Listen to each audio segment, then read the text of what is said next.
Whew, the rhetoric du jour is to call someone a political extremist. Ooh, extremist. Well, an extremist is a person who holds extreme or fanatical political or religious views, especially one who resorts to or advocates extreme action.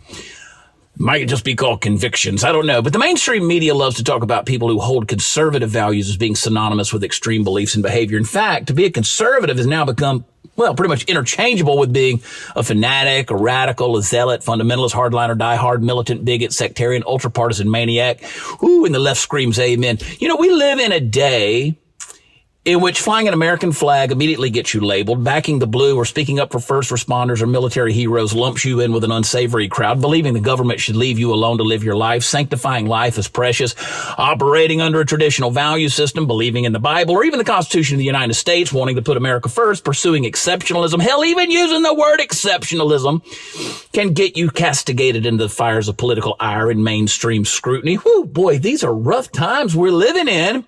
But opening the borders to all comers, killing kids in the third trimester, using abortion as birth control, mutilating or hormonally altering children, banning political opponents from ballots, interfering in elections, and cheering on the advent of World War III while fighting and funding proxy wars that have nothing to do with our own interest right here at home, along with embracing the wishes of big government, big pharma, big media, a big partisan judicial system run amok. Well, that's deemed perfectly normal behavior, and to speak out against it, well, you must be an extremist. I mean, whiskey, tango, foxtrot. It would seem that those in the places of power and those who occupy the loudest platforms want us to label one another extremists, so then we don't have to deal honestly with one another anymore. So debate, discussion, dialogue, disagreement with the ability to come back together and find common ground is dead in the water. And it would seem that's exactly how they want it to be. The question is, are you okay with that? If you are, well, then we got a problem, because little hope remains for our country and our way of life. As the great prophet Rodney King once inquired, can't we all just get along? Well, the answer to that, deduced from the diatribes of social media and the arguments over Thanksgiving get-togethers, would seem to be a resounding no. So maybe Chicken Little was right, and the proverbial sky rains down upon us, and reality and truth soak into the ground to become watered-down intellectual mud. Is there a way for us to once again embrace a little common sense and find our way back to a place of reason? Well, I don't know, but thank you for joining me on this extreme episode of the Chad Prather Show as we dissect with common sense some of the issues facing us today. Love y'all. God bless you. Here we go. You see January 6th protesters being thrown into prison for decades upon decades of their lives. We're talking about really serious stuff here that Donald Trump could set right. And I think that the average conservative voter sees that. The average conservative voter sees the judicial system has been weaponized against us. The only way forward is to get the guy who knows firsthand how bad it can be to get that guy to fix it. And by retribution, what I mean is burn the whole system down, burn the FBI down, burn the DOJ down, burn them down.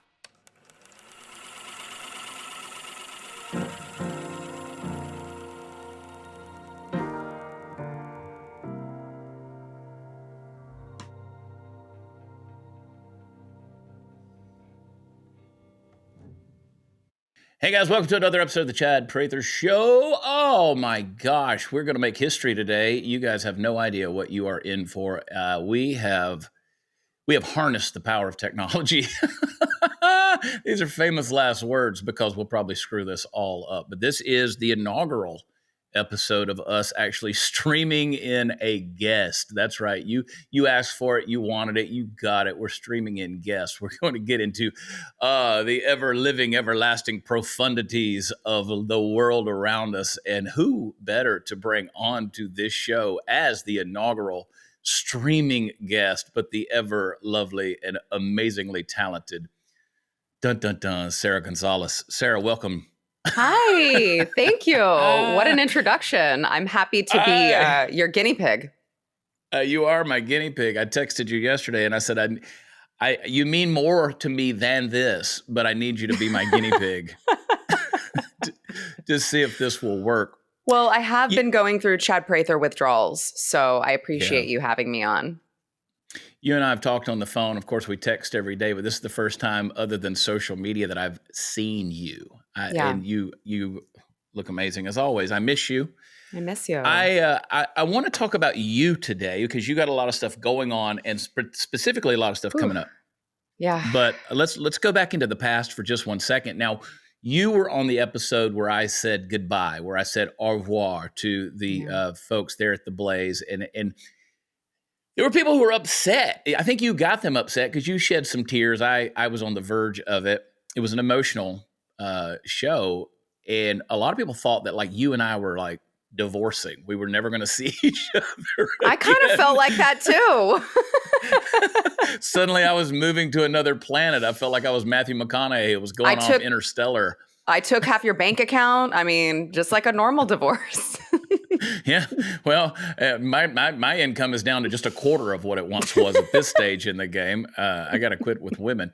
But a lot of people thought that you and I were just never going to have anything to do with each other anymore. That's impossible. Fat chance. We may not still be with the same company, but you're still work wife. You always will be. And there's a lot of stuff, though. I appreciate the dynamic because people were giving us feedback and they were making comments and they were saying, we missed the dynamic between you and Sara. And I'm like, it's been 3 weeks.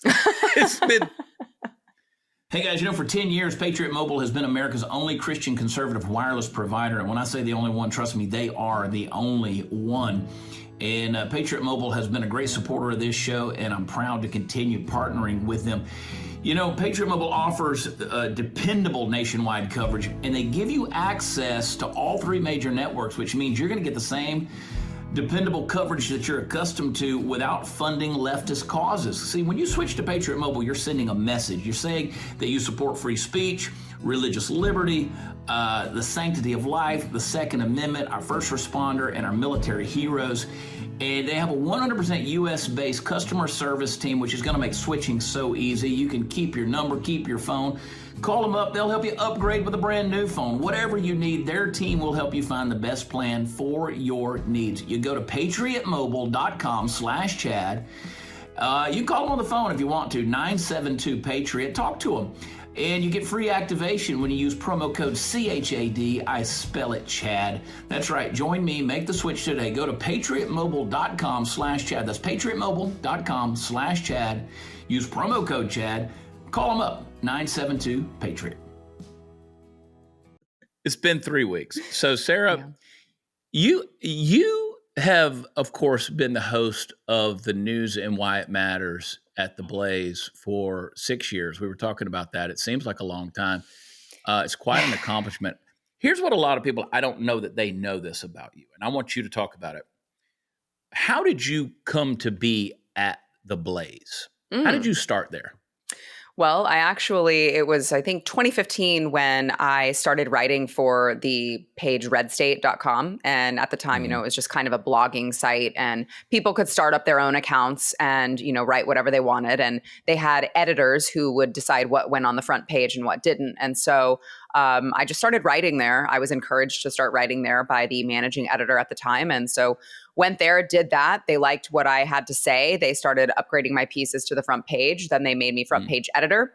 And so I got, my sea legs on the writing side. And then, the managing editor moved over to the Blaze. So I realized that the Blaze was even an opportunity that I could have. And I kind of moved shortly after he did because I realized there was much better opportunity for me at an organization that was actually based in Dallas where I was. So I started writing actually for theblaze.com first. But I did tell them I would love to do on-camera work. I feel like I'm a better verbal communicator on camera than on the screen. And so if there's ever an opportunity that presents itself, I would love to do it. So I started doing hits with Dana Lash when Dana was over there, good friend of mine. And the rest is kind of history, They had the show that came about and they asked me to help moderate it. Now, at the time, I know you know this, Chad, at the time I was supposed to just be like, moderator, only speak when spoken to, or only to redirect the conversation and move to someone else. And I think I was just like the pretty face at the table that I wasn't really supposed to share her opinion. And well, you see how that turned out. Who were the remind everybody who the ugly faces at the table were? Yeah, it was every day. It was Glenn Beck, Stu Burgier, Pat Gray, and at the time Doc Thompson, who of course R.I.P. Doc Thompson. So then it started kind of morphing into only three of them at the table, because 4 of them plus me was a lot at that tiny table, if you remember it. And so it was them every single day. And it was kind of the leftovers that they had that they didn't get to in their own radio shows that they wanted to blab about for a little bit longer. We started out as 30 minutes, then we extended to the full hour, and then we were only 4 days a week, and then we extended to 5 days a week, and then they just stopped showing up, and then it became just me. So let's go. Yeah, it was just you. Let's go back to Doc Thompson for a second. I want to continue talking about you for a second, but you mentioned a name from the past there, and of course, Doc, rest in peace, God bless him. He was our friend, passed away suddenly. Doc was a provocative guy, and I remember where I was. I was in Nashville working on a show whenever we got the news that Doc had passed away. And my dressing room, which by the way, has my name been taken off the dressing room door at this point? Have you been back over the Blaze? It's still there. It's still there. Yeah. I don't even think your stuff has been cleared out yet either. Well, the stuff I wanted has been cleared out. The rest of it, the president of the network, he sent me a text message and he said, there's still some stuff in this room. I said, set it on fire. It's got bad juju on it. Set it on fire. I don't want any of that crap. But that dressing room was the same one that Doc Thompson literally lived in, because he was a resident of Arkansas. He would drive over, do his show Monday through Friday, stay there in the dressing room, and then he would go back home. And then after he passed, or after he left the network, I should say, because he was doing an independent thing when he passed away, our friend Andrew Heaton, the resident liberal of the day that the Blaze tried to bring on, that didn't work. Apparently, Blaze audience doesn't like liberals. And Andrew Heaton was a pretty safe one. He was a safe liberal. And a good friend of ours. So he occupied that dressing room, and then they fired him. And they gave the dressing room to me, because before that I was homeless. So they gave that dressing room to me. And I said, see, this is the handwriting on the wall that there's only a matter of time before I too will be gone. Gosh, I don't want to diminish, talking about Doc, that's a heartbreaking thing. Doc, for those of you who don't know, and many do, Doc was hit by a train, which is a tragic thing. I still think they had him killed. It was a hit. It was a hit, Sarah. I still to this day can't wrap my mind around it. I mean, I go back and I replay the details that we have, and I just, it's so hard for me to wrap my brain around. And you mentioned that you remember where you were when you found out the news. I remember where I was as well, because we were actually in the middle of State of the Union coverage. And I remember someone came in, I won't share who, because I don't know if that person wants me to share that, but someone came in the middle. I was on break. I think this was when Eric Bolling was with the network. And so Eric was going, on with his coverage, and I was remote, and someone came in and was just like, looked like they had seen a ghost. And I'm like, what's going on? And they told me, Doc's dead. And I was like, what? And then I had to go on and finish my State of the Union coverage. So it was, that was wild. Yeah, I woke up that morning in a Nashville hotel room, and I was reading through Twitter, and I was like, why are people tweeting like Doc Thompson is dead? Like this, that I don't understand what's going on. And sure enough, so it's tragic. So anyway, none of us want to go out like that. And God bless Doc. I mean, I miss the guy. But you were doing the news and why it matters. So you had Glenn, you had Stu, you had Pat, and occasionally you had Doc as well. And then I know that was something that sort of pissed you off. I'll tell it. I don't mind, Sarah. I can't tell you anything. A couple of years later, they were still referring to you as a moderator on that show. And it was like, no, you're not the moderator, damn it. You're the host, right? Yeah. And so you went through, you've had your speed bumps there.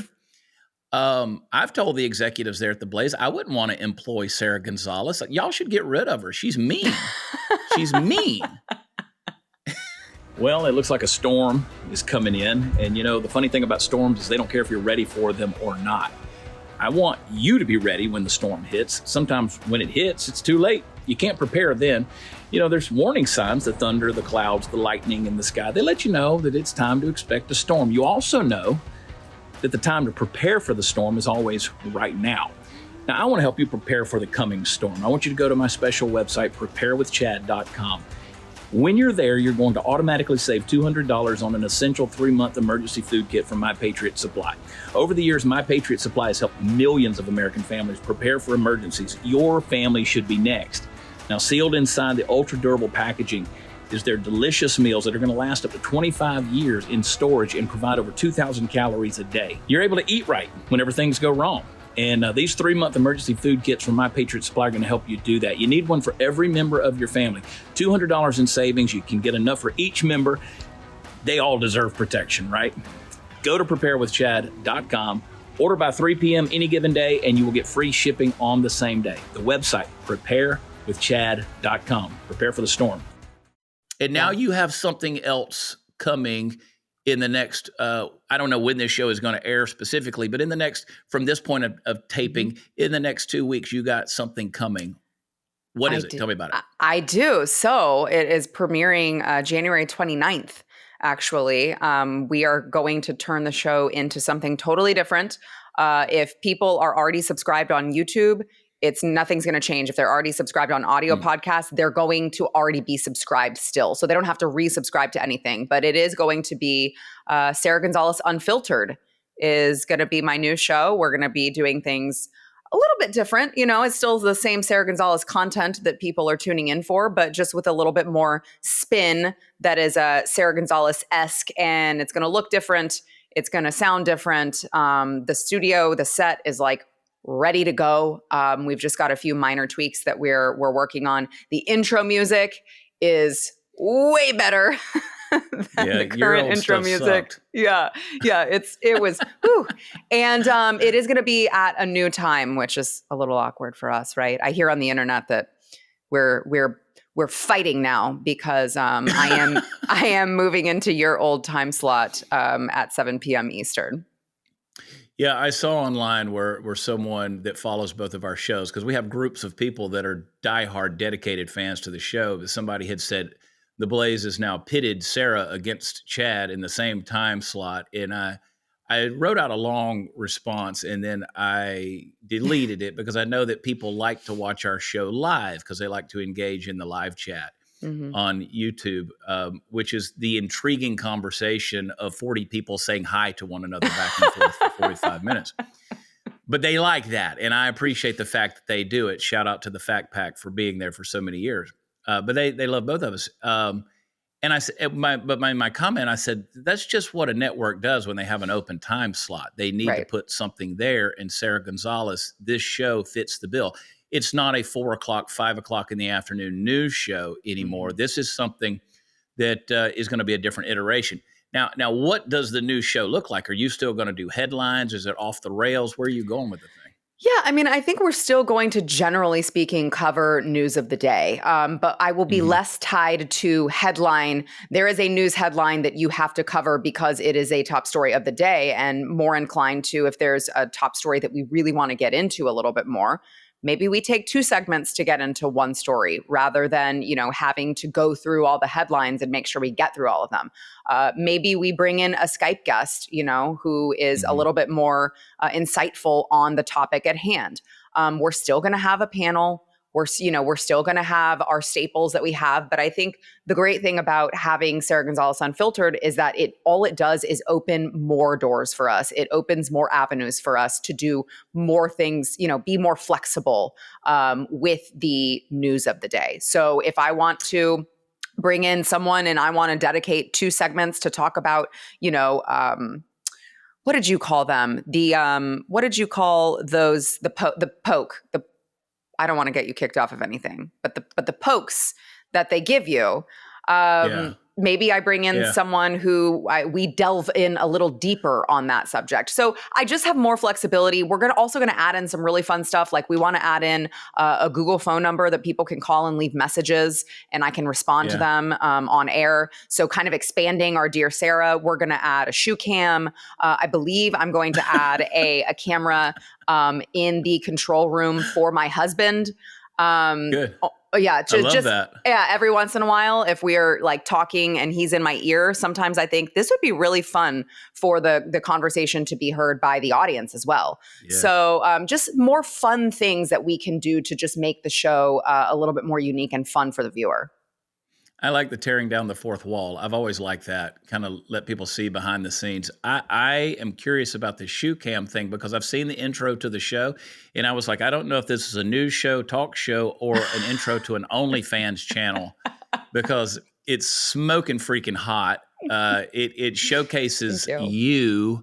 There's a whole lot of feet pictures going. There's a whole lot of shoes in the intro to this show. So you're going to have an actual shoe cam. What's that like? Yeah, I mean, look, I did get some pushback from some of the executives that were like, well, we're not really sure. And I was like, guys, I'm telling you, it's not a raunchy thing, because if it was, we all know I would charge for that. Okay, I'm doing this for free, so it can't be too raunchy. And so, I think women, I had a hard time at first when I first started doing this. Women did not like me. For whatever reason, I don't know why. They just didn't like me. And I think the more that they've learned about me, the more that they have learned that I'm just a mom just like them, trying to save our state and save the country. I think that they have come around. And I think part of that is that they really they love my fashion sense, and they always want to know what shoes I'm wearing. They want to know what dress I'm wearing and where I got it. And so I can't do that on my current set because my feet are under that table and the table is so shaded. Right. And so I said, all right, with the new set, let's just do a shoe cam. And whenever I'm wearing fun shoes, we can just show them rather than, talking about them and them catching a glimpse and going, oh, what is that shoe? I can't really see it. So it's just meant to have fun, and we'll save the raunchy stuff for OnlyFans. Girls got to make a buck. You are a diva. But another term, you're a diva. Other people have called you a bitch. Like that's been another thing that's been tossed around. You talk about women not liking you. You've earned a solid moniker. Yeah. As being a spicy bitch. Yeah. I think you wear that with pride. What do you think about that? Absolutely. As soon as I was called that, I was like, I am totally making money off of that. Hello, capitalism. I thought that was awesome. I mean, especially when it comes from someone on the left. It's like, okay, well, I guess I'm over the target if that's the name that you want to call me. Obviously, I've never shied away from controversy or from speaking my mind or from telling the truth and telling the truth to people directly to their faces. And if that makes me a spicy bitch, I wear that with a badge of honor. Do you kind of get off on that, though, the telling the truth and just kind of just stirring the pot a little bit? Does that excite you, or do you? 100%. It's funny that you ask that, because I just went to a local event here in Texas over the weekend a while back, and I confronted someone, and my husband asked me the same question. He's like, you really get off on this, don't you? And I was like, absolutely. Yeah. Are you going to be ready to go after I get home? Because I'm going to be ready. She's referring to sex. That's a euphemism for sex. That's what she's referring to. And the event in question was an event with one of the state reps here in the state of Texas. What's her name? Kronda Thimesch, yeah. Yeah, and she had Governor Greg Abbott there at the event. And you confronted her in a very respectful, very polite way, in which you asked her, and maybe we can insert the clip here with your permission. Maybe we can insert that clip. Sure.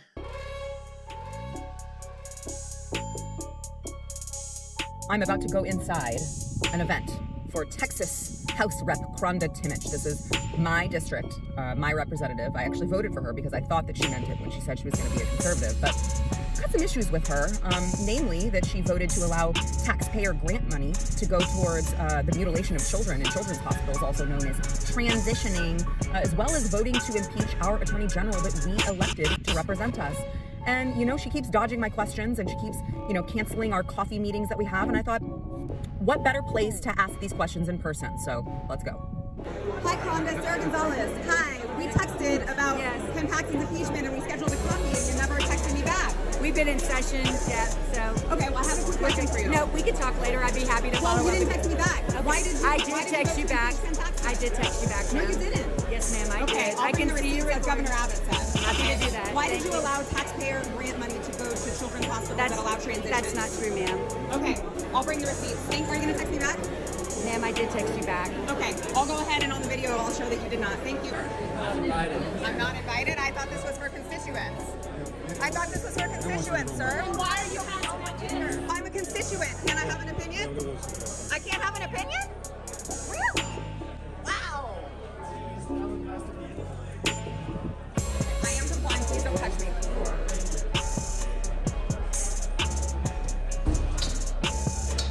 What do you think about the Thimesch campaign preventing free speech? No comment? You guys don't care? I'm a constituent, and I don't have a right to talk. That's okay. You guys will see it on the internet later. But you went in, and in the meet and greet line, you asked her a few things about her voting record. What did you specifically ask her about? I asked her about two things. One was her decision to vote to impeach Attorney General Ken Paxton because she was one of the many in the Texas House who voted to impeach him with no evidence. And the other one was her vote to allow taxpayer grant money to go to children's hospitals that still were socially transitioning children. So, and that one was, there's a little nuance there. So she feels like she can try to twist and turn and say that's not true, because what happened was Representative Tony Tinderholt offered an amendment to prevent children's hospitals who allow transitioning of children from receiving this grant money, and it was killed on a point of order. And they went ahead, and a lot of them voted for it anyway, knowing that this would allow these children's hospitals to receive this taxpayer money. So the funny thing is, I always come with receipts. I have all of the House bill numbers. I have the recorded votes. I have all of these things, and so I wanted to ask her about it, and then as soon as I was done asking her about it, I knew I had limited time. I was on my way out, so to speak, of the event. And so I did have a little piece of paper that I had written out, again, with my receipts of this is what her voting record is.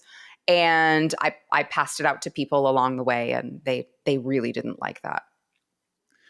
And then they ultimately had you escorted by law enforcement out of the building. A building which you were leaving anyway, which is you've become no stranger to police escorts out of buildings of political events, but you did have the receipts. But the interesting thing that the state rep did was she denied having anything to do with what you were asking her about. She denied that, and you had the voting record, right? Yeah, I had the voting record. And the other thing that she denied that was just so insane to me was that so here's what happened. Let me back up. So after the Paxton impeachment vote, I reached out to her office and I explained to her how disappointed I was and how in the world could she think about voting to impeach our attorney general and overturning the will of the Texas voters based on no evidence. And so she sent back this form letter, press statement she sent out to everyone, I'm sure, presumably. And at a certain point, I guess she figured out who I was because she called me and left me a voicemail and said she wanted to meet for coffee. And so we exchanged text messages back and forth, and we set a time and a day to meet for coffee because she really wanted to hear from me, or so I thought. So that day was going to come around, and I'll give her this. The day that we were scheduled to meet coffee was the day that she was to return to Austin for the first special session, because the Texas House didn't get their job done in the amount of time that they were supposed to get it done. And they had to go back and get paid more by taxpayer funds to do the job that they didn't do the first time around. So she had to cancel because she was due back in Austin. I said, okay, that's fine. We'll reschedule. And I reached back out to her at the end of the Paxton impeachment trial. And I said, hey, Kronda, well, let's reschedule. I'd love to hear your thoughts on what that specific evidence was that you saw fit to impeach our attorney general, because I watched the whole thing and I didn't see it. And wouldn't you know, Chad, no answer. She completely ghosted me. I emailed her and I texted her, and she just completely ghosted me. And that was when I said, okay, You want to get ready? Let's go. Because you're not just going to ignore me. I'm a constituent that you found it important enough to respond to the first time. And now all of a sudden you don't want to hold yourself accountable. That's not going to happen on my watch. So now it's war. Yeah, it's amazing to me that these people will deny straight to your face and on camera with a smile. The political smile never leaves their face when they're doing that. But then the police escort out, which is, and again, you bring all the receipts. If you watch the social media clip that Sara posted, I mean, it shows the voting record right there in place regarding things like what you referred to with the children and stuff. These people are icky. They're icky, Sara. They're disgusting human beings. And it's part of the reason why I'm just so over. People keep asking me, do you want to run for office again? No, because I can do more good right here, opening people's eyes to what's really happening in the world around us. You and I have had this conversation. People are like, don't you want to run for, try to replace Pat Fallon or something like that? And I'm like, why would I do that? Right. I mean, why would I do that when I can sit here? I can call out Kronda. I can call out Pat Fallon. I can call out a lot of these, these people, these swamp creatures, people like last name of Leach, which is amazingly fitting for a guy like that. I won't go too far into that because I won't get you into trouble you didn't ask for. But these people are gross. They're disgusting, whether it's the state of Texas or it's the Beltway of Washington, D.C. These people are disgusting. And they're not going to get voted out because, again, this thing is all one big cookie cutter, well-funded cookie cutter establishment machine where they keep throwing these same pinheads in there that smile, nod, wave, have the governor in there. He rolls his ass in there and waves at everybody. And it looked like a, I saw the pictures of the event you were in. It looked like a timeshare presentation at a retirement community. It's insane that we think that conservatism is going to live another generation, especially in the state of Texas with our open borders and the nonsense we have going on in Austin. But I digress. Can I add one thing to that, Chad? Please. Because I think that it's so important for your viewers to remember and recognize, whether it's the state of Texas, it doesn't matter.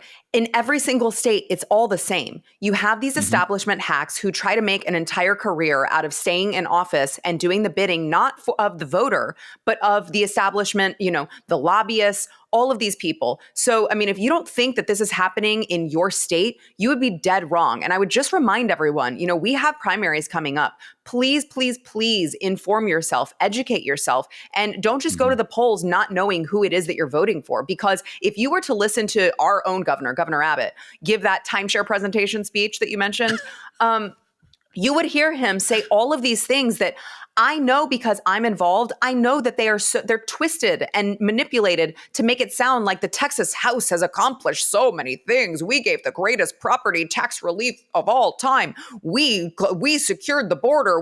And it's just like, A, this is a complete manipulation of the facts. And B, it took you 4 tries to do it. Why are you patting yourself on the back for going into 4 special sessions to get the job done that you were supposed to get done the first time? And they were taking a victory lap on that. So it's just so important for everyone to just remember, you guys want to pay attention to the federal election, and that's great, and you should. But what is way more important, and it affects you way more, is knowing who your local elected leaders are and getting them the hell out if they are not doing what you ask them to do. Do you think it's because you think they do this? And I call out the Republicans, whether it's in D.C. with our new Speaker of the House who's accomplished jack shit, or whether it's what's going on in Austin. And these guys, I think they can fundraise off of this stuff. Like they use the rhetoric to sound like they're solving the problem, but the problem never gets solved, so they can turn around and fundraise off of it again. What do you think? I completely agree with you. And I mean, just to go back to our own example, because we live in Texas, I'm sure everyone can think of an example in the state where they're at. But, Governor Abbott talking about going out there and talking about, we put the Texas National Guard on the border and we're blocking the Border Patrol. Why did it take you 3 years to do it, Greg? Why didn't you do that on day one? Oh, all of a sudden campaign season is rolling around and you're out there gallivanting with all of your cronies and all of the people who will do your bidding. And now you want to make the public stunt, the publicity stunt of putting Texas National Guard right there on the border. It's all for optics. It's all a game. It's all so they can fundraise off of it. And I really don't think that any of these people are serious about solving any of our problems. Yeah, and I've said it over and over again, and the quickest way to stir people up on X or social media is to try to call out Greg Abbott and hold him accountable. And they say, well, at least he's doing something. And I'm like, he's saying something. He's never done anything. And people say, well, he just sent Texas National Guard to replace Border Patrol down there in that park. And okay, well, the Border Patrol was happy to have some relief. I mean, from what I understand, they were happy to leave and turn it over to the National Guard. But they went to that one park where people were coming across, and these are the same headlines, the same things that you saw, whether it's 2015, 2022. Every time there's an election season that comes around, this is the type of rhetoric and headlines that you see, and nothing's happening. So, let's talk about the primary for a second. And again, I don't know when this is going to air. My assumption it may be quick, it may be a little bit longer out. So we're going to timestamp it, and I'll just say that because this will let you guys know if these things have already happened, how good Sara and I are at telling the future. Let's talk about what happened in Iowa. Let's talk about what happened in Iowa. Trump absolutely trounced the Republican competition. 99 counties in the state of Iowa, every single one of them went for Donald Trump. What does that say to you off the top of your head? It says to me that the average flyover country voter is sick to death of the Joe Biden regime trying to throw his political opponent into prison. And, for as hard as you saw Ron DeSantis out there, he went to all 99 counties. I mean, he was out there on the ground. He had a strong ground game.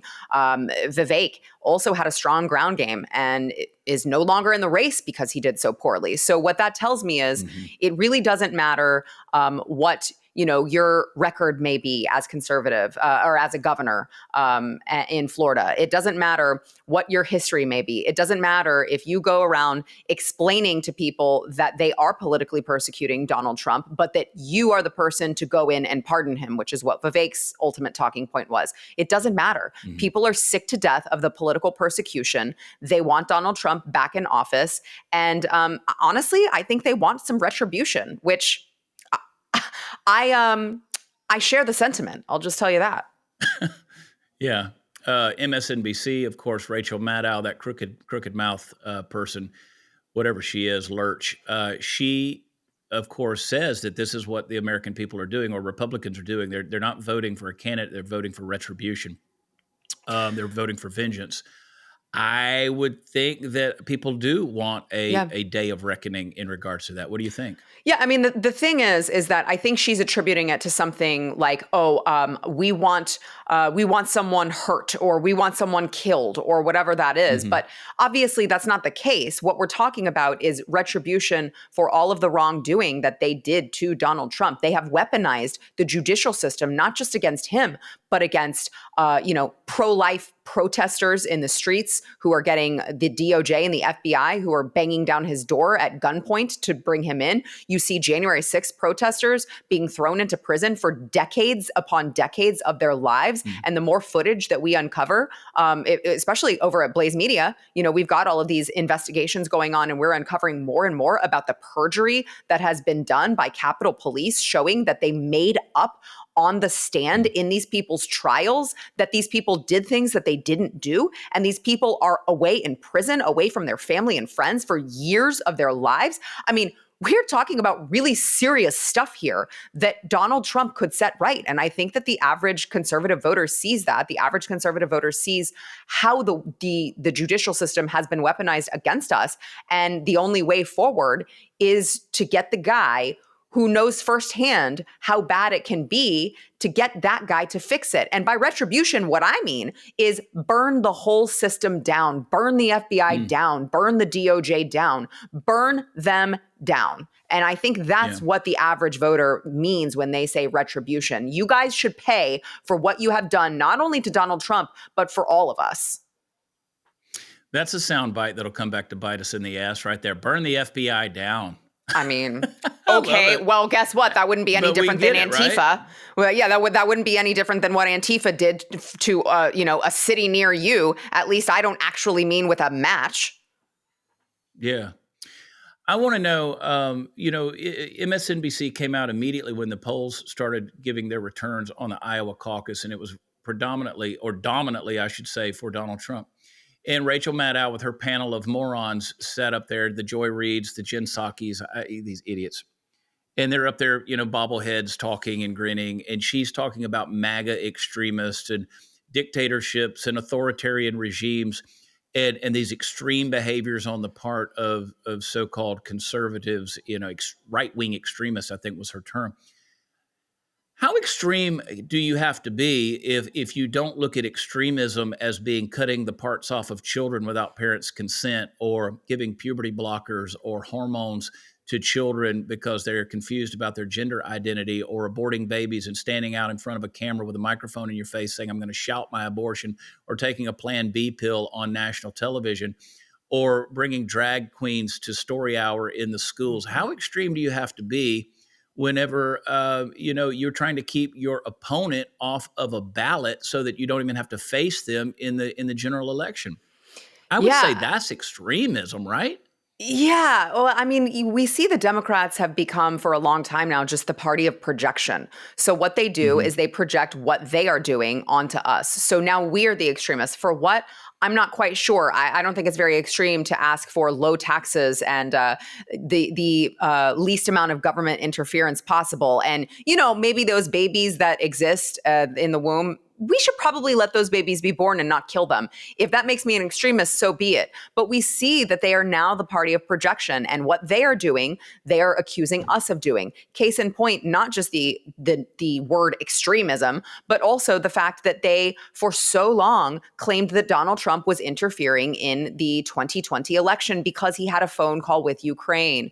And now we see they are actually, and they did the last time and now are again, literally interfering in the 2024 election while screaming about how much they care about democracy. I mean, it's just a total joke with these people. They don't believe the words that they're uttering. They're projecting what they're doing onto us. They're actually projecting their game plan onto what. So basically, whatever they accuse us of doing, if they are not currently doing, they plan to do in the future. So you better watch out. Yeah, and I was looking for a tweet, and I didn't find it right off the top. There, something Adam Schiff had said in regards to they're basically declaring an all-out war on the American people. I mean, if you are conservative, if you're a Republican, if you vote for Donald Trump, you are being considered by those in power on the left, you're an enemy of the state. And I don't think that, as you alluded to with January 6th and the way that they're holding people and arresting people, no-knock raids and warrants, seems to be that this is going to be the practice of the future. Just give it a matter of time. Does that worry you about the future of the country, that we have people who are so-called elected officials who have a D by their name whenever they flash them up on C-SPAN or MSNBC or CNN or wherever they may be, that these people are actually coming for you and your family?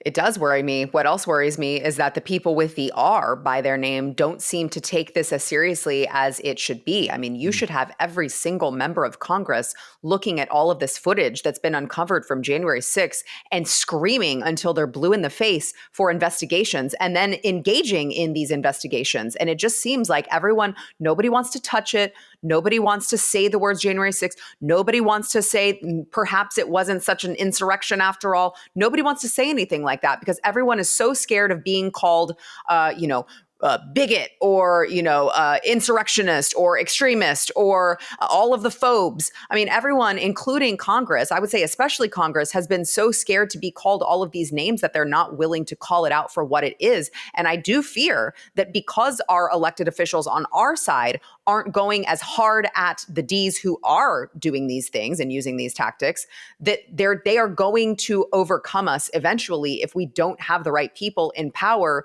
to call them out and to stop them in their tracks. And we don't have that right now. I mean, who's going to stop them? Mike Johnson? Yeah. No. I mean, what a disappointment that is, right? They put Mike Johnson in as Speaker of the House. We think here's a guy with some foundation of faith, and I'm not saying he doesn't, but he comes out talking. But again, only thing I've seen Mike Johnson do is be a good fundraiser. Who is a champion in Washington, D.C.? Who is a champion in Washington, D.C. off the top of your head? I mean, the ones that I can think of are Chip Roy, obviously. And, I might say I think Marjorie Taylor Greene means well. I think she gets a little bit too carried away in some of the theatrics of it all. But I think Chip Roy, look, The fact that I can only name 2 people off the top of my head should signify to the country that we are in big trouble, because the problem is that our side of the lane is so willing to play by the rules that the other side is not willing to play by. And you can't play a game and expect to win when the other side has decided they are not going to play by the rules. And you're still like, well, we don't want to get a penalty here. We better just keep going right how we are. I mean, that is not a winning strategy. And I worry that we are not going to wake up to that until it's too late. And you take Chip Roy, who I consider, as well as you consider, a personal friend, as well as a congressman here in Texas. And there's been the public political headbuttings between him and Donald Trump. Hopefully they can make up. And if Donald Trump gets the nomination, if Donald Trump becomes president, Donald Trump called Ted Cruz's wife all kind of names and said she was ugly. And the next thing you know, they're buddies again. So I don't understand how these people operate. I really don't. Marjorie Taylor Greene, I think you're accurate with, she's a shit stir. We're rookies when it comes to things compared to her. I mean, she's a solid person when it comes to that. Let's do a quick little report card here on this Iowa thing following up. Now, you and I kind of quit talking about the candidates because you had done a number of events with Ron DeSantis, who I highly respect. I love Ron DeSantis. I think he's been great for Florida. I think there's a future for Ron DeSantis. We'll see. I don't recognize Ron DeSantis, the governor, versus Ron DeSantis, the candidate. They're like 2 different individuals in regards to that. What's your take on everything with Ron DeSantis? I completely agree. I mean, you're right. I got hit for attending the governor's inauguration. And this was, of course, remember, before he even said that he intended to run. So I got people like, how dare you go to Ron DeSantis's inauguration? I'm like, he's the governor of Florida. I thought it was, I was very honored that they asked me to go. I appreciate the work that he's doing there, especially when it comes to saving our children. And of course I would go. And I think anyone, if they were invited to an inauguration of a governor that they respected, they would go. So it was fascinating to see how that played out. I mean, you got to respect the guy and what he has done in the state of Florida, and I fully support him there. And he's saying all of the right things, and he has the right track record to tout. But I mean, when it comes to his campaign, it just fell flat. I don't know. It was the weirdest thing. It was like you point out, it was like you were dealing with an entirely different animal when it came to Ron DeSantis campaigning for president. And, for the longest time, I tried to say I did not endorse anybody, mainly because this was such an unprecedented moment. I'm like, I have no idea what's going to happen next. They might throw Trump in jail. And we may need a second guy. So I'm not going to crap all over Ron DeSantis. I like the guy. I think he's an effective leader and I think he delivers. But I just I felt uncomfortable making that call at that particular time. And I'm glad that I didn't, because it just felt like he was completely in over his head, which is strange because you would think that it wouldn't be any different than what he's already done in Florida. Yeah, he looked very insecure in a lot of things, and the boot lifts didn't help. I don't know what that was about. But by and large, I don't think men should wear boots with suit pants anyway, but that it was a bad look. If we're going to get petty about it, it was a bad look. Did not look very strong, but I've often said, and you and I have kidded about the fact that I think Ron acts a little like his loafers anyway. He's a little prissy, and I said that years ago, and people were like, shut up, dude. How would you say something like that? And suddenly America agrees. That's funny. That's the way it goes in my life.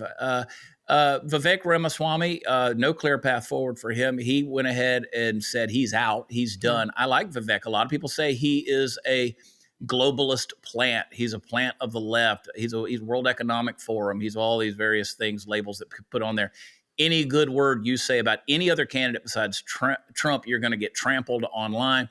I like Vivek. I think there's a future for Vivek Ramaswamy. What are your thoughts? I agree with you. I think what I struggle with is that he comes off to me at times as inauthentic. Some of his lines seem a little over rehearsed, and it makes me wonder how much of it he actually believes. And you combine that in conjunction with some of the things that he's flip-flopped on, and I get nervous. But I do agree with you that we need to keep him in the conversation, because Vivek Ramaswamy as press secretary, Hell yeah. Vivek Ramaswamy as, I don't know, people keep floating his name as a VP pick. Would I be comfortable with that? Absolutely. I think that would be great. But we definitely need Vivek stirring up the conversations that need to be had. Like we need to get rid of Ronna Romney McDaniel if we want the GOP to survive at all.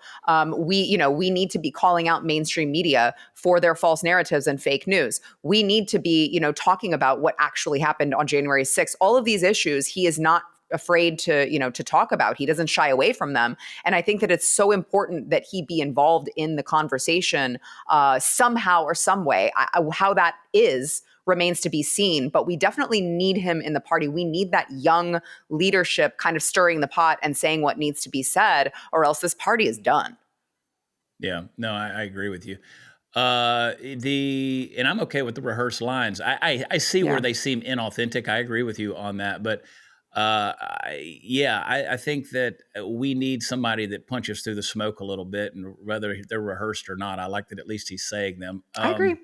I want to tell you though about our sponsor, United Patriot Coin. If you follow me on social media at all, United Patriot Coin's been a good friend of mine for a long, long time. They are who I trust for gold and silver. A lot of times people in the hard economic times are trying to figure out, this, economic uncertainty that we're living in with all these weird things that are going on in our world. What do you do? Well, I always advise people, you need to have some gold and silver. And I know there are people out there who say, we can't eat gold and silver. Trust me, you need some gold and silver on hand. You need some bullion, you need some coins, you need some stuff you can barter with. There's various things you can use to do that with, but some gold and silver would be a good thing to have on hand. So the folks that I trust, UnitedPatriotCoin.com, head over there. You can call them on the phone as well. Talk to Trey on the phone. Tell him Chad sent you. And he'll walk you through all kind of investment opportunities that are out there. So check them out. The Nikki Haley thing, I know where you stand on that. I'll tell you this. When I was at the Blaze, my dressing room is right next to the green room there that they use. And you can usually tell which guests are in the studio that day because they have their name on the door. The only candidate I had zero interest in meeting when Glenn Beck had the candidates come through for the podcast to discuss their platform and positions. I had no desire whatsoever to meet Nikki Haley. I saw through that very, very early on. A lot of people, a lot of people try to still connect Haley with Trump and say they're in this thing together. What are your thoughts on Nikki? What are your thoughts on there being some kind of conspiracy of a vote? Voting for Trump is actually supporting Nikki in some way. Yeah. Well, I mean, number one, I shared your sentiment when she came to the studio. I was alerted as to what time she was going to be there. And I was like, that's cool. It doesn't really work with my schedule. So it's not that big of a deal. But I will say there was one other candidate that Glenn had on that I was like, I'm okay, was Tim Scott. And I was just like, I mean, I'd have to get there substantially earlier than I typically would. And I don't know, I'd rather do something else. Which turned out being like watching paint dry or something. So, but Nikki Haley is just the worst. Nikki Haley is the worst part of the Republican Party, that tiny sliver of warmongering neocon that just won't die. And it does worry me, I will say, that she got almost nearly 20%, I think, in Iowa. That does concern me, because that does show you that there are still that many people who actually what she's saying resonates with them. What she says when she says, well, we have enough money to solve our border and Ukraine and, I guess every other foreign conflict ever. No, we don't, Nikki. She talks about how the transitioning of children should be up to the parents. She is bringing back all of these talking points that I'm like, is this the 2004 Republican primaries or is this 2024? She just doesn't seem to understand what time it is. And it really is worrisome to me.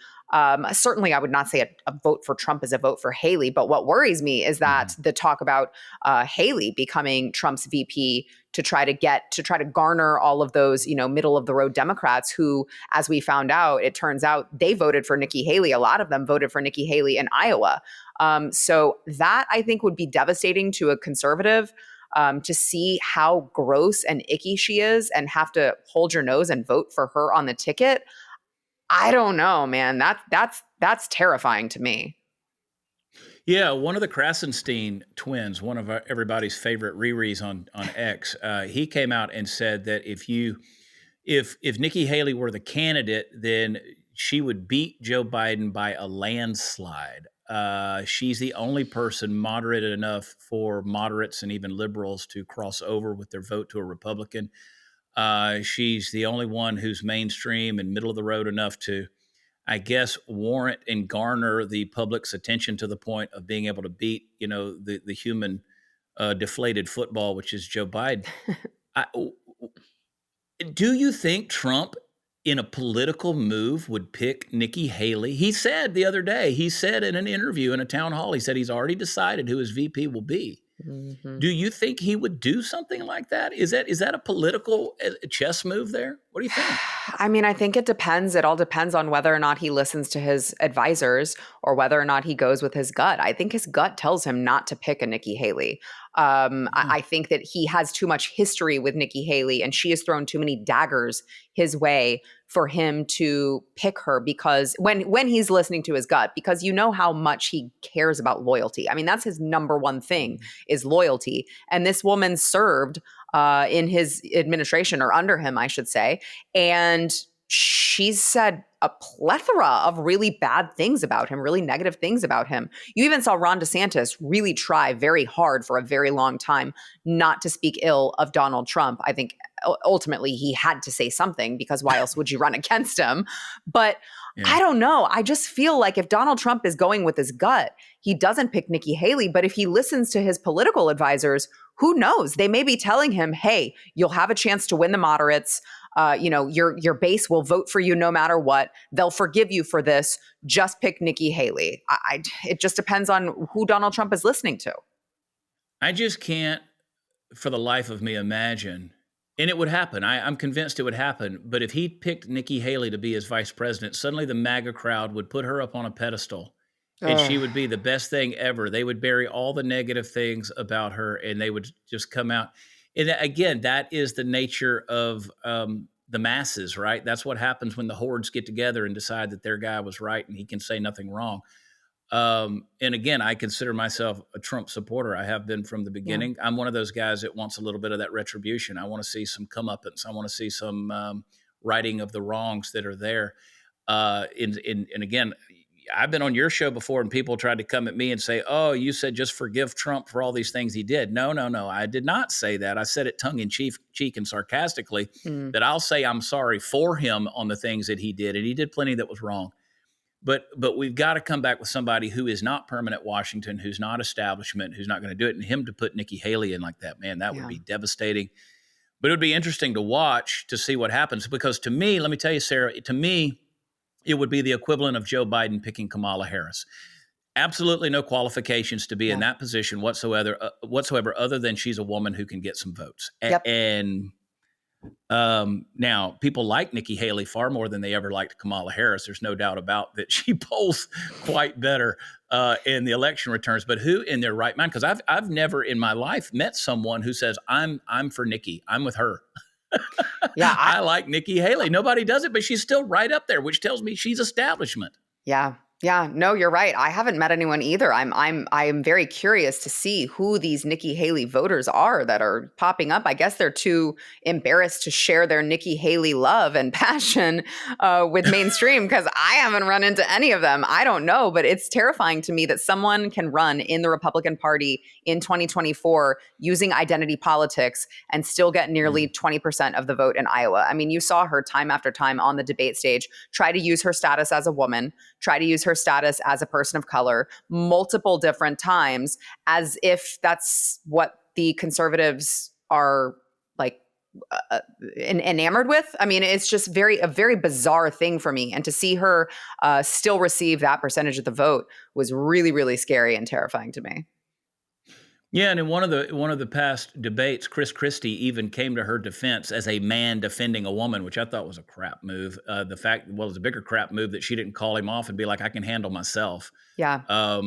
again, this isn't the situation where we need a gentleman to defend a gentle lady in polite society. I need somebody to toss a dagger out in the middle of the floor and see the best man who wins, you know?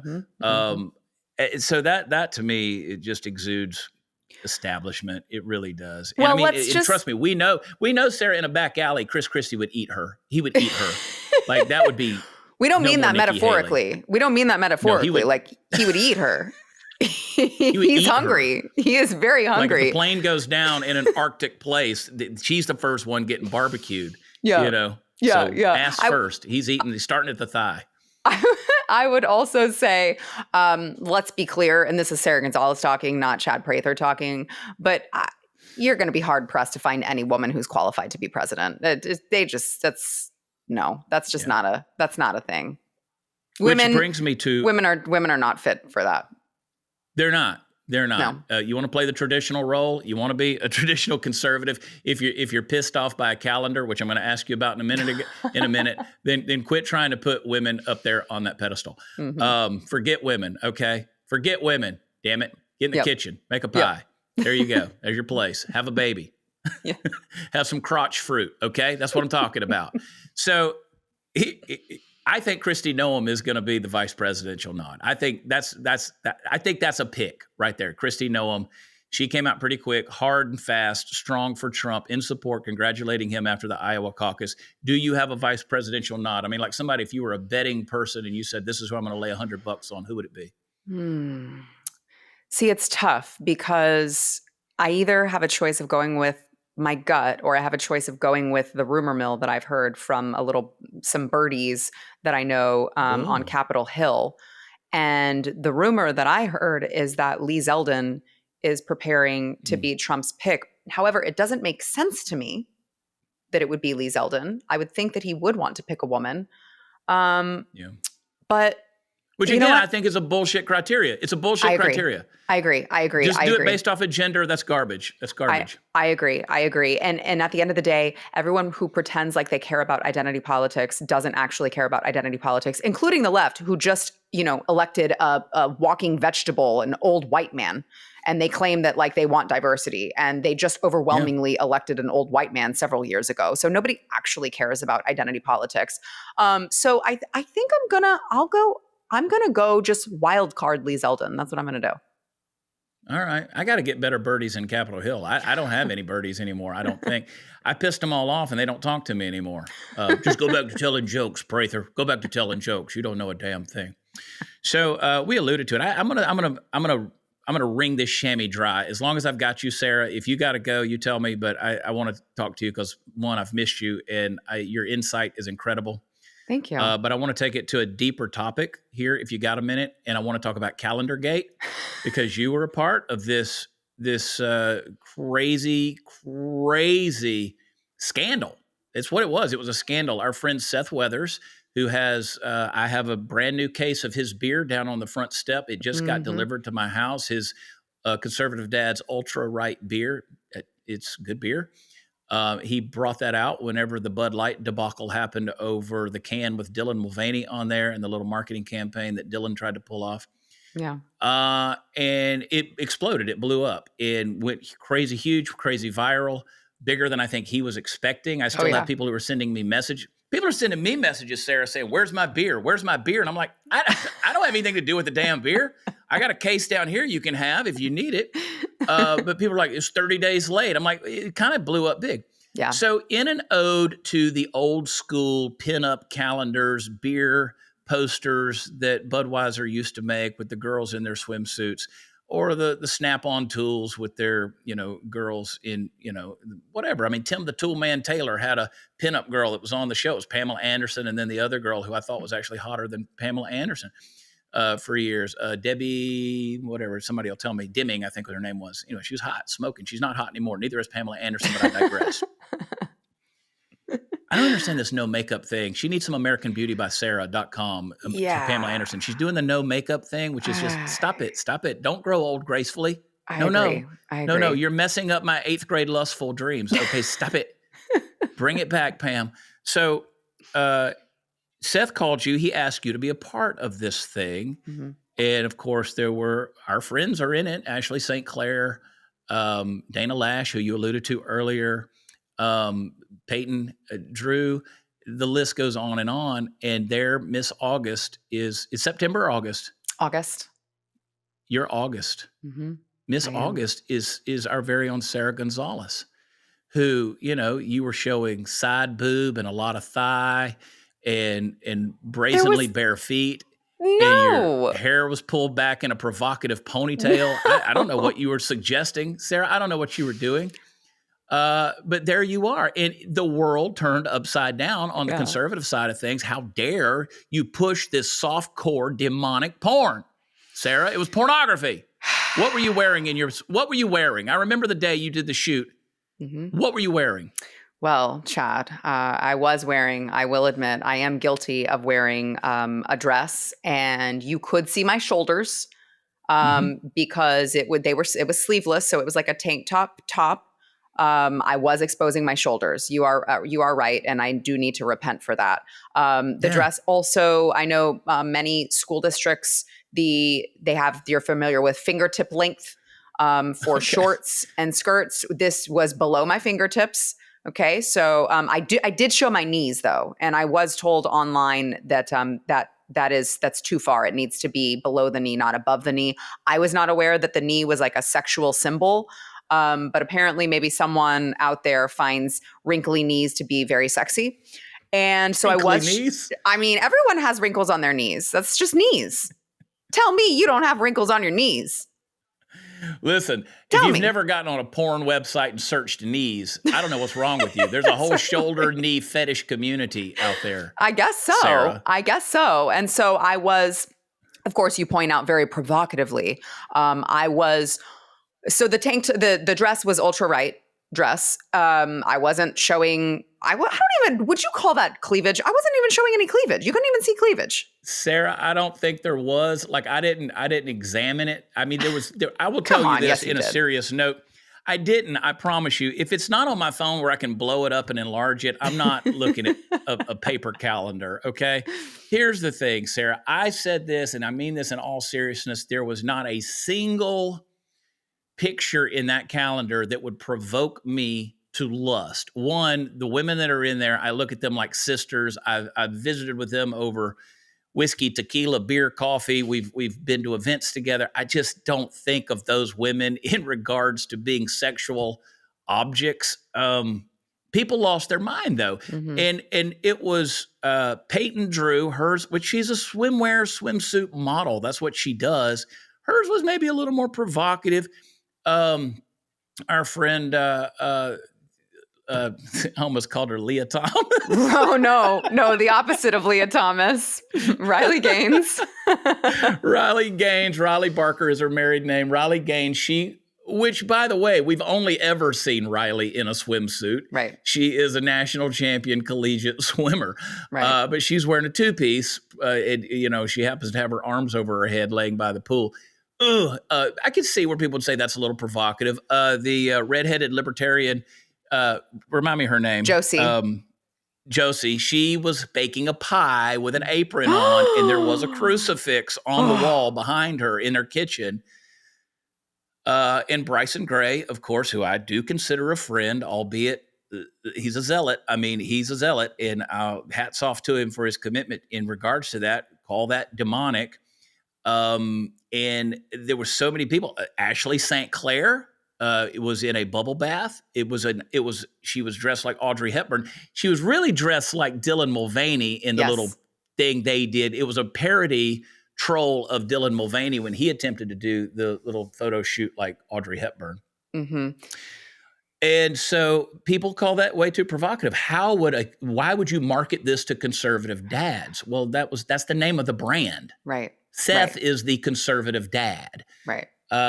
What's your take on the whole thing? I mean, what's the carry away from that whole thing? I mean, were you wrong in participating in such filth? No, I wasn't wrong. I would do it again.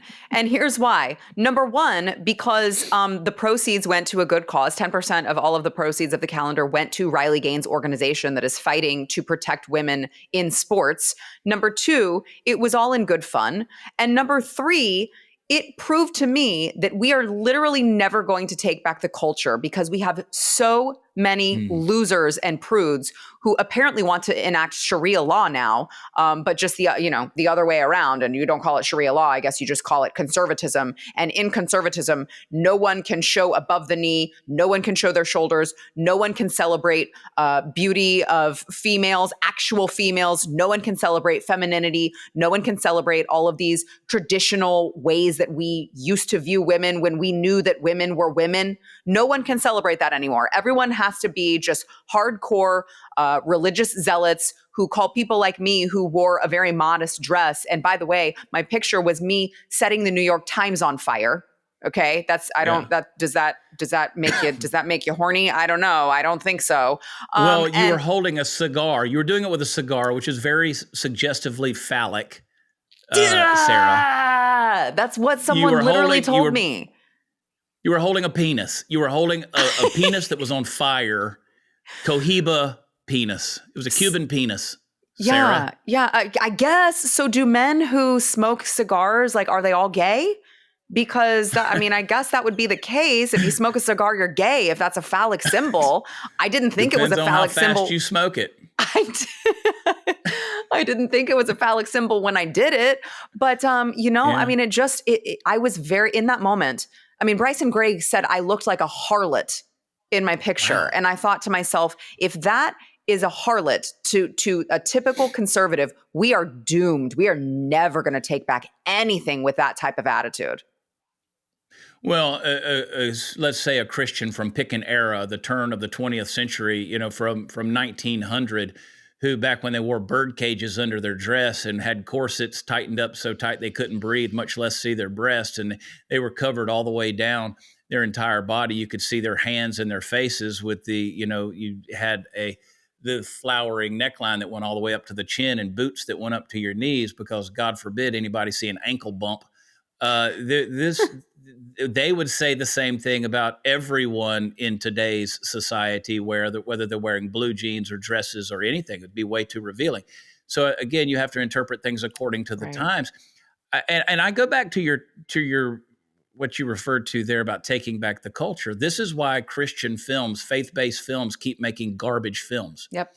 And I appreciate the intentions of what these people are trying to do, but these are predictable, oftentimes horribly acted. Our friend Matthew Marsden, who's a British actor who's done everything from Rambo to Transformers to on down. I think he was in 139 episodes of a show that aired of a television show in Britain.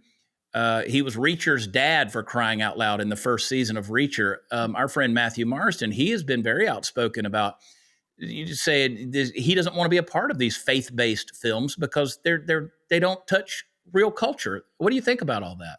I completely agree with him, 100%. I mean, they're not willing to be a little bit provocative. They're not willing to skirt the line. They're not willing to meet people where they are. And I think that that's the biggest thing, is you got to meet people where they're at in this. I mean, if you think that you're going to take culture and shape it down the road with that type of attitude and mentality, that anyone who is not as staunch as me is completely in the wrong, and insult them, I mean, we might as well just hand the left all of our ideals, all of our, our education system, all of our institutions on a platter, and just hand it to them with a bow tied around it. We might as well just do that if we have people who are not willing to meet people where they are and say, okay, culture is here. We might be able to shift it here, but we have to start a little bit closer to home, and then maybe we can work our way backwards. But it's not going to be immediate, and it's certainly not going to be, with that type of mentality.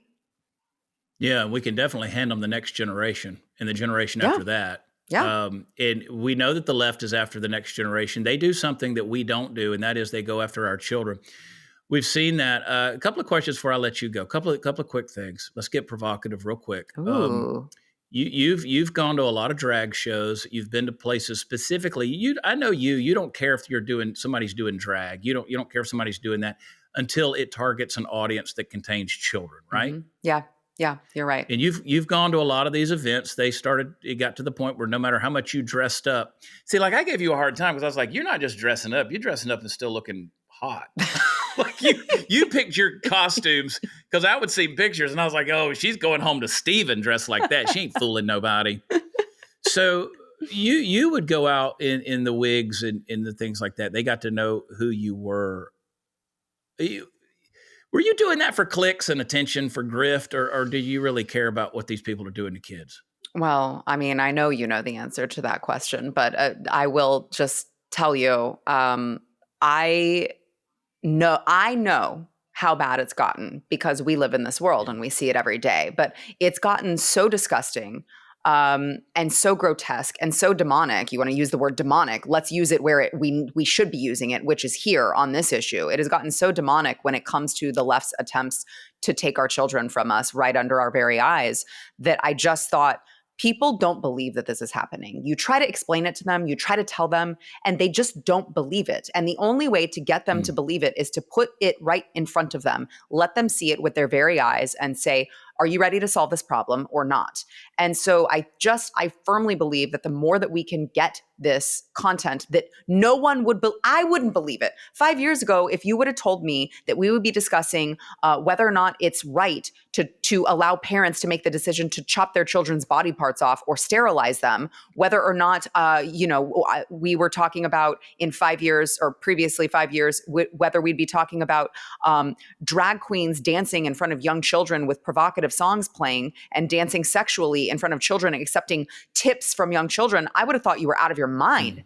And so I just don't think that the average American can really process how bad it's gotten, how deep the rot is until you put it in front of them. And so for me, the more that I can go out and get that content and expose them and show people this is actually happening. You think this isn't happening in your little conservative city where you live? It is. And here's the actual footage. The more that we can do that, I think the more that the parents will wake up to what's going on around them and actually fight back. And I think that we've seen that, especially with the school boards, the pornographic literature in schools. When parents actually see what is happening to their children, they are more empowered, or what is happening to their communities, they feel more empowered to speak out and speak back. So that's what I'm trying to do.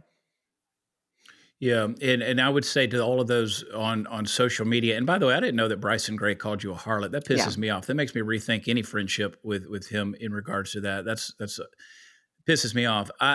Where were those guys? They weren't in there flipping tables when those people were shaking their giblets in front of children, and kids were stuffing dollar bills into garter belts. They weren't in there doing that thing. But if a calendar is pissing you off, I think you got a misplaced emotion there.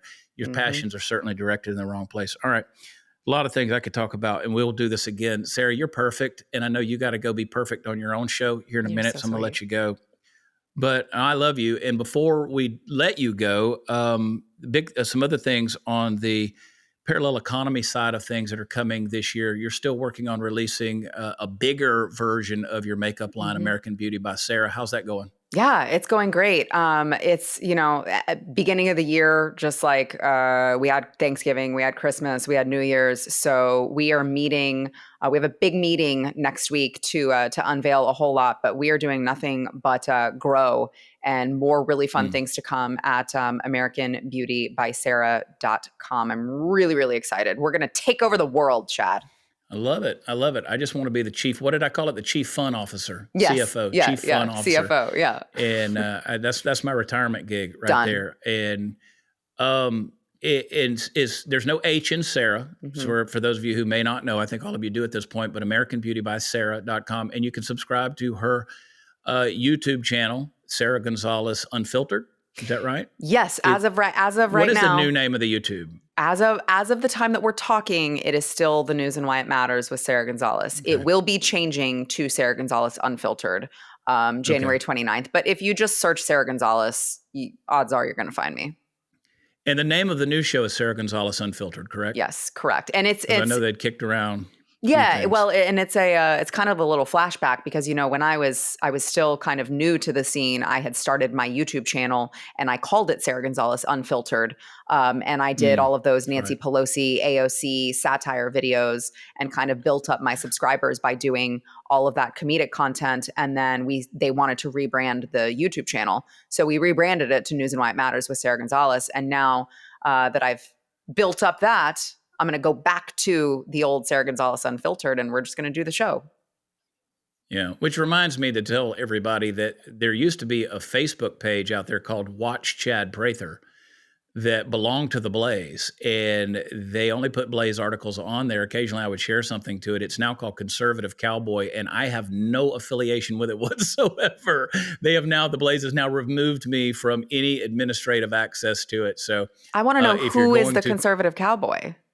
Well, they got my face on it still, so that's interesting. And again, that's their business. It was their page. It's 1.9 million followers. But I encourage people, if you're looking for me there, I'm not there anymore. I haven't been there for a long time.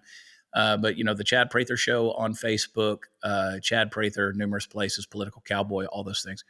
And of course, I want you to follow at Sara Gonzales TX. Once again, there's no H in Sarah. Spell it the right way. At Sara Gonzales TX on Instagram. It's the same on Twitter or X, whatever we're calling it. And you are doing some other projects. I don't know if you could talk about those at this stage to promote them, but I know that you're going to see Sara everywhere. It's going to be all Sara all day coming your way. Yeah, some really Texas-specific projects, as well as consistently on the Blaze. I'll be there on the 31st. Yes. So tell your producers that I'm coming in. I did. Coming in. I did. It's on the books. So. You can't cancel on me. It's already on the books. All right, good. And but make sure you're following Sara. I promise you guys, Sara Gonzales is the voice of the future. Y'all are going to see her blow up bigger than ever. This new iteration of her show is going to blow everything else out of the water. People are asking me, what do we watch? What do we watch live? Watch Sara. Watch Sara, because it's going to be provocative. It's going to be good. It's going to be fun. It's going to be funny. It's going to be, and you guys can see from her the basis on which she talks about these issues. She's well studied, well versed, well researched, and she's just damn sharp. So thank you, Sara. This 30-minute conversation has now turned into an hour and 15, and that's exactly what I hoped it would do. That's exactly what I hoped it would do. Sara, I love you. I love you so very much. I love you. All I right. love you. I'm excited to see you soon. You're going to see me soon. All right. God bless you, Sara. All right. For the rest of you guys out there, make sure you go to watchchad.com. It's where all the fun stuff is. And check me out live out on the road and all of the stuff that we got going on. In the meantime, we'll see you in the next episode. We love you. God bless you. Bye.